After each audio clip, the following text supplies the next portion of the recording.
كنختلف بزاف على ديال الاستاذ ديالنا مقدر فريد، لان بصراحه مقدر فريد جمع كلشي على مجموعه السلام وقال كلشي سلام.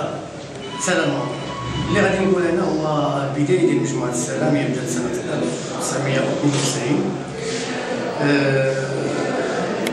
انتجت اول شريط ديالها سنه 1993 اللي هو بعنوان فين التراث، وللمجموعه لحد الان عندها 7 ديال التشريطات، واحد ديالو 7 ديال التشريطات.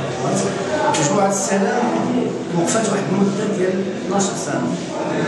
هذه المده ديال الوقوف كانت تامل او كان بحث عن ظاهره جديده، لان في البدايه ديال مجموعه السلام هي كانت تقلد مجموعه السيام ومجموعه المشاهد.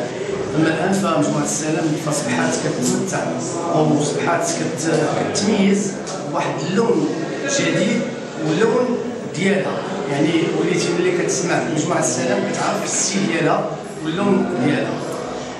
الستيل اللي دخلت به هذا العام مجموعه السلام بعد انقطاع ديال 12 سنه، ودخلات بواحد القوه ودخلات بواحد النجاح كبير، وشاركت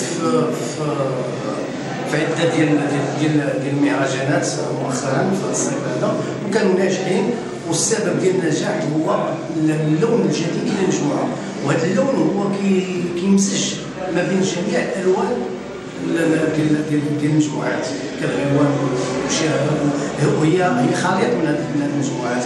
وهذا الستيل تقريبا جديد، حيث جديد من ناحيه الماتيريال، جديد من ناحيه الكلمه ديالو، لانه كيعتمد على الكلمه الهادفه والقصيره على حسب الحدث وعلى حسب الجيل الجديد. المجموعه الان كتكون من 4 ديال العناصر، اللي هو كبير واحد يعلم مجيد، والاخ مشفق عبد الحق اللي هو من المؤسسين ديال المجموعه ومن الناس اللي ناضلوا مع المجموعه من البدايه ديال المجموعه الى يومنا هذا.